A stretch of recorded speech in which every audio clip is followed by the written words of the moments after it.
welcome back. How are we doing? This is the Catalyst of Development podcast, where our purpose is to help you find yours. And our vision is to communicate your potential so clearly that you're inspired to see it in yourself and begin walking in your purpose. This is episode 8. Episode 8, I'm excited for today. Today we are going to be talking about lessons learned. You know, it reminded me of an old quote. I can't remember who said it, so don't beat me up too bad, right?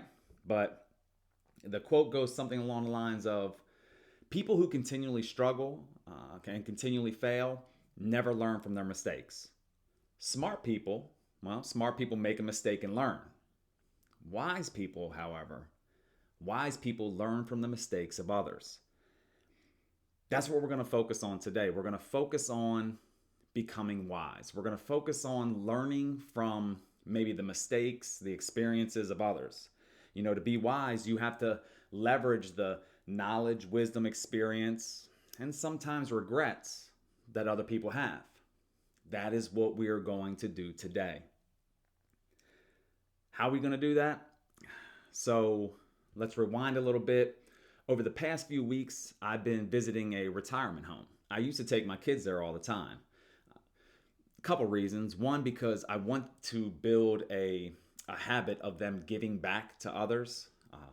I want them to respect their elders. I want them to take care of people who have spent so long taking care of us. And two, I wanted to really put their lives into perspective. I want them to talk and make relationships so that they can gain experience and knowledge from some of the retirees that are there. So I've been going back lately and I've been talking. And I'm going to be honest with you, this time I sat down with a handful of them and literally asked one question. The question was, if you could tell the younger generation one thing, what would it be? And let me tell you, the answers were phenomenal. They were all over the place, right? Just the stories that I got, the messages that I got, the wisdom and experiences that they were passing down to me. I was like, it just clicked. Like I was like, I need to make a podcast out of this. And that's exactly what I did. I took some of what they were saying and developed pretty much a top 10 lessons learned, right? And who better to learn lessons from than people who have already lived the majority of their lives, who can look back and tell you, yep, this worked or this didn't work, right? Who can tell you, be careful of this and or be careful of that. It was such a humbling experience, and I'd be foolish not to pass on some of the things that I've learned from them, you know. And if I'm being honest, I wish I would have taken video. I'm not even sure I would have been allowed to take a video of it, but I captured it all in my notes. I kind of broke down my top 10 the best way I thought. You know, obviously, just like the previous top 10s we've done, I'm going to start at 10 and work our way down to the number 1. But the one thing I will tell you, if you ever have an opportunity, whether or not it's a retirement home, a veteran's home, or anything, please, please, please spend some time giving back to the generations that came before us and gave so much to us. I promise you, you will walk out of there not only feeling fulfilled, but just the sheer appreciation of the knowledge and the wisdom that's been passed along to you. So we're not going to wait any longer, man. We're gonna dive right in. I will give you the names of the phenomenal, amazing people who gave me said lesson. We'll discuss them a little bit, and then we'll break them down. So let's dive right in. So the number 10 lesson learned comes from Margaret. Margaret was a ball of sunshine, right? She literally smiled. She was outside of Mary, and I'll talk about Mary in a little bit. Margaret was the first one that kind of caught my eye when I walked in. Smiling, just happy. And when I sat down, she was like, I was waiting for you to come over here. So Margaret was cool. But Margaret, the lesson she passed on to me was never stop learning. So the top 10 lesson learned, number 10 from Margaret, never stop learning. She talked to me about traveling. She talked to me about I need to read more, and if she could inspire the younger generation to do one thing, it would be to read more. She kept talking about how big the world was and how sometimes we get so stovepiped and so pigeonholed in our little reality that we forget that there is a huge, vast world out there. She said, when we stop learning, we stop growing, which Margaret was speaking to my heart. I was like, yes, Margaret, yes. Dude, if I could have snuck her out of there and brought her here to tell you this, I would have done that because Margaret got it. Never stop learning. Thank you, Margaret. The number 9 lesson learned. This comes from John. John was a little bit ornery, right? John was a little, he wasn't mean to me in any sort of way, but you could tell he had a little bite to him. He was a little rough around the edges. He was the type of person that when you ask a question, he's going to give you a straight, no BS answer, right? That was John. So John told me that his number one thing that he would pass on, which is my number 9 lesson learned, everything is temporary. Everything. He kept emphasizing everything is temporary. He even said, including us. When he was talking to me, he said, Jason, take me for example. I'm probably not going to be around much longer. Everything is temporary. Some things come, they stay for a while and they go. Some things come in really quickly and then they go. He kept telling me, don't sweat the small stuff. Don't sweat the small stuff. Everything is temporary. Don't get bent around the axle on something that you don't have any control over. John kept speaking this to me. He had some very colorful language, some that I won't talk about here on the podcast. But his biggest thing was that everything is temporary, and he didn't want people to get so infatuated with one thing or another, whether or not it was good or bad, because eventually it was going to go away. Thank you, John. Our number 8 lesson learned comes from Barbara, right? Barbara sat down, and you could tell on her face, she kind of, I think she overheard the questions that I was asking other people, so she was ready to go with this one. So Barbara, as soon as I sat down, she was like, you want to know what I would tell him? I was kind of taken back, and I was like, yes, ma'am, I would. Barbara hit me with straight up, she was like, sacrifice now for a better future. And what she did was she kind of got into the story a little bit about her life and about how she wishes she would have sacrificed when sacrificing would have been a little bit easier. Meaning when she settled down and had a family and had kids, it became harder for her to sacrifice, right? Because you don't want to sacrifice too much because now you have a husband or a wife and kids to worry about. So she was like, sacrifice now for a better future. She said she would have taken more advantage of her late teens and early 20s before she settled down. She would have taken more sacrifices. And then she believes it would have helped her a little bit more in the future. And I thought about it. She's probably right. In our 20s, we're ripping and running around and we're blowing money here and blowing money there. And some of us get a little bit out of control with it to where we're concerned about money in our 30s, 40s, and 50s. But if we would have sacrificed a little bit in our 20s, maybe our 30s, 40s, and 50s would have been a little bit more comfortable. So although you could hear a little bit of sadness in Barbara's voice, I could truly, truly understand the message she was trying to pass along. So for that, thank you, Barbara. No, number 7.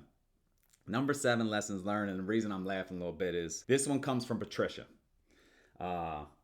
Patricia was a no-nonsense,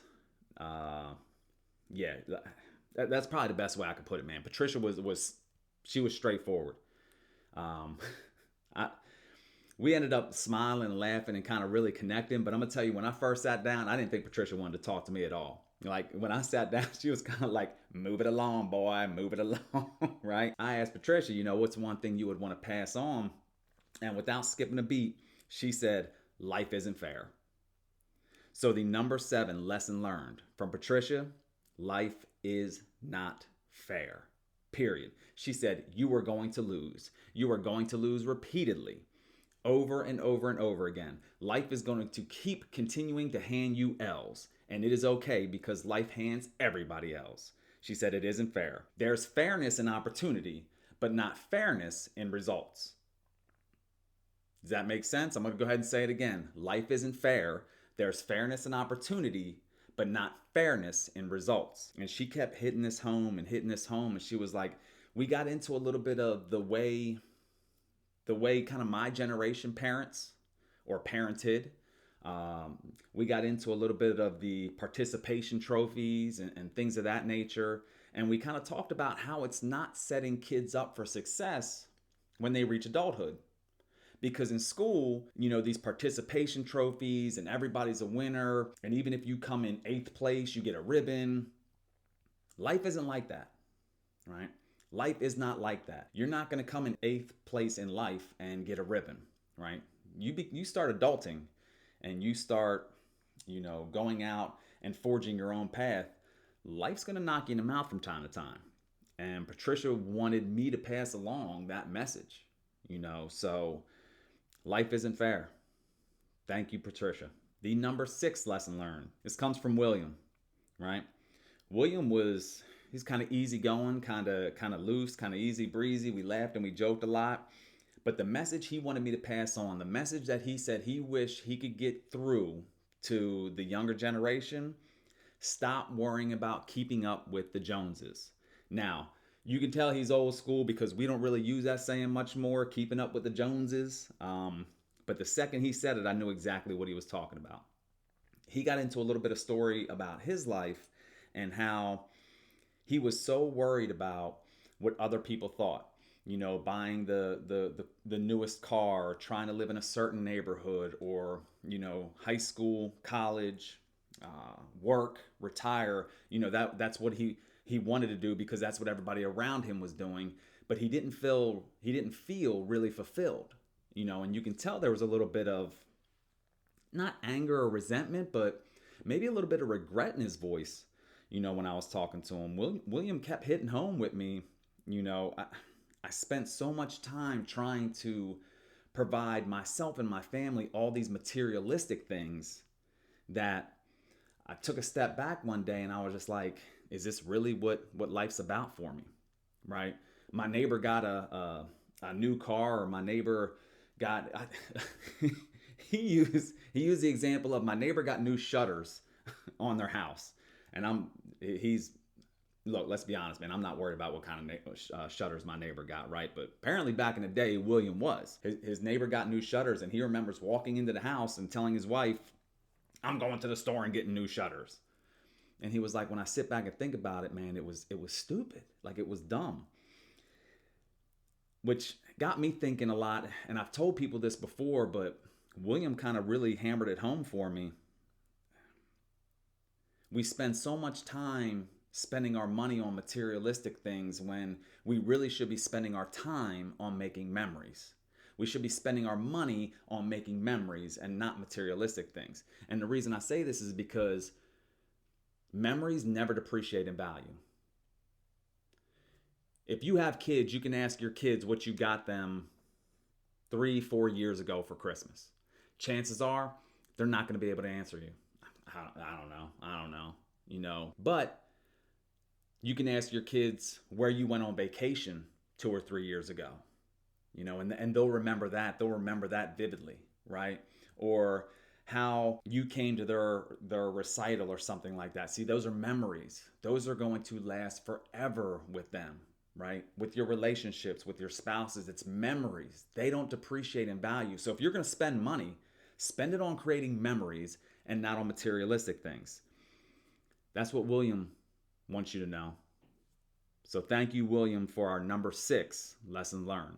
Our number 5 lesson learned comes from John. John was by far in this list. Oh, and this is the second John I've talked to. Apparently it was a popular name back in the day, right? John by far was the happiest person on this list. He had a smile on his face from the second I walked in. just sitting there, just a big smile. He was so inviting and so warm and so welcoming that, if I'm being honest with you, he was the first person I approached, right? Because a couple of them look kind of mean, right? Not John. He had this huge smile on his face, and when I asked him the question about what he wanted to pass on, didn't skip a beat. It was easy. Matter of fact, he told me it was easy. He said, happiness and positivity is a choice. And then we got into discussing how life was hard and how life is already difficult. So why do I want to make it more difficult by being so mad and upset at everything, right? Why do I want to make life even more troublesome by walking around with a sour face? You know, and that's what he kept saying. Stop walking around with a sour face. Stop walking around with a sour face. He was like, your face is beautiful. It's meant to smile. He kept saying that over and over again. Your face is beautiful. You're meant to smile. And then he made a joke. He was like, well, maybe not your face. And I'm like, dang, John, why you gotta, why? But that was him. Like, he loved the joke. He loved to smile. And it was just, happiness and positivity is a choice. You know, and it got me thinking, he's right, right? Being positive doesn't mean you don't have negative thoughts.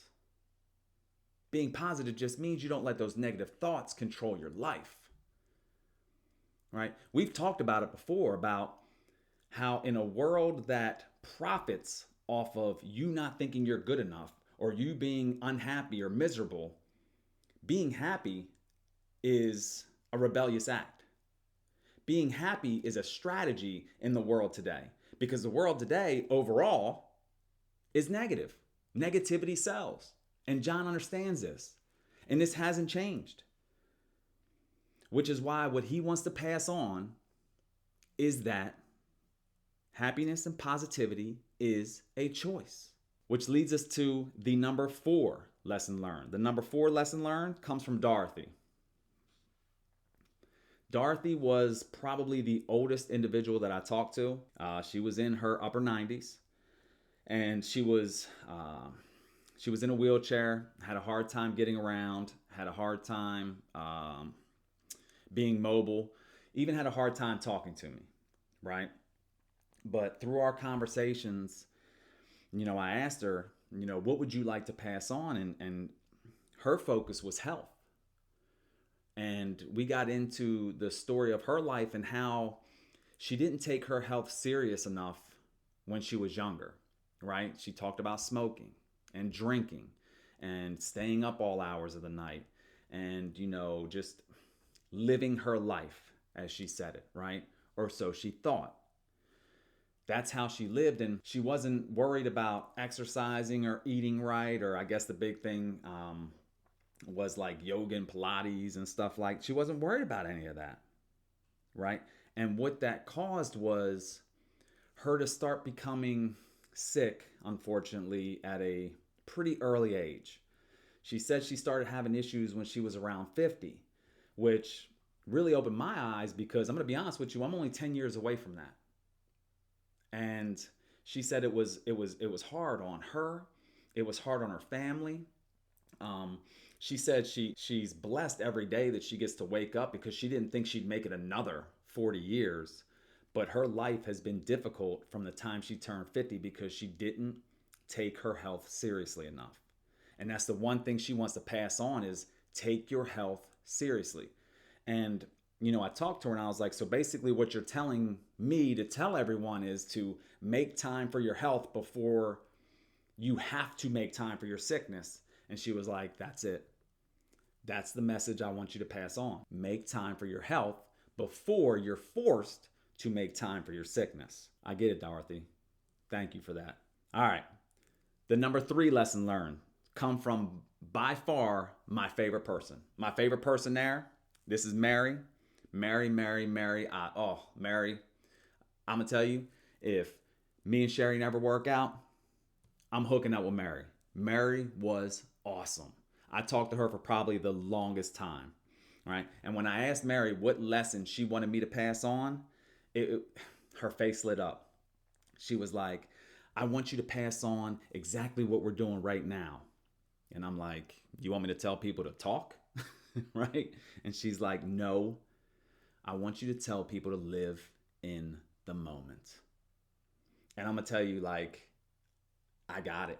As soon as she said it, I was like, yes. Because I want you to think about how our life is. And for me, man, she spoke to me because at the time of our conversation, my oldest son was turning 18 in a few days, right? And I remember vividly thinking, or getting hit in the face with, holy smokes, I'm about to have an 18-year-old. I remember when he was yay big. I remember when he was on my shoulder.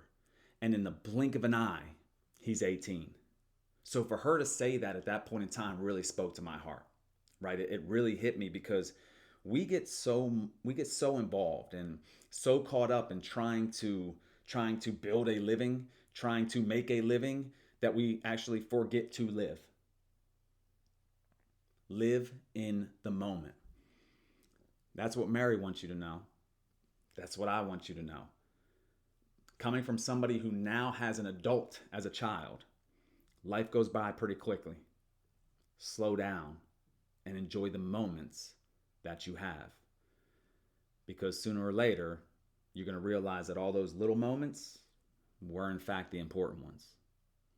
Thank you, Mary. The number 2 lesson learned comes from James. James was a family man. He had a couple of his relatives there with him visiting, took time away from them to come talk to me. And I already knew, with the way I saw him interacting with his family, that family was going to probably be one of his answers. And it sure was. I asked him what he wanted me to pass on, and he said, look, he was like, this is simple. Family and friends are everything. Not a job, not a title, not the money you make, not the cars you drive or the house you live in. When everything is said and done, your family and friends are what's going to be there for you. And he said, look at me. Do you know what kind of car I used to drive? I was like, no. Do you know what kind of house I used to live in? I was like, no. He was like, you're probably wondering if family and friends are important. Why am I living here? And I was like, yeah, that's a pretty good question. He was like, because I chose to live here. Because I don't want to burden my family and my friends, right? I know I can be difficult. I know I require a lot of attention. And I get it here from the nurses, and they can continue to live their lives, and then they can come visit me, just like they're doing right now. And then one of his daughters came over, and she was probably about my age, right? And I sat there and I talked to her. Sarah was her name.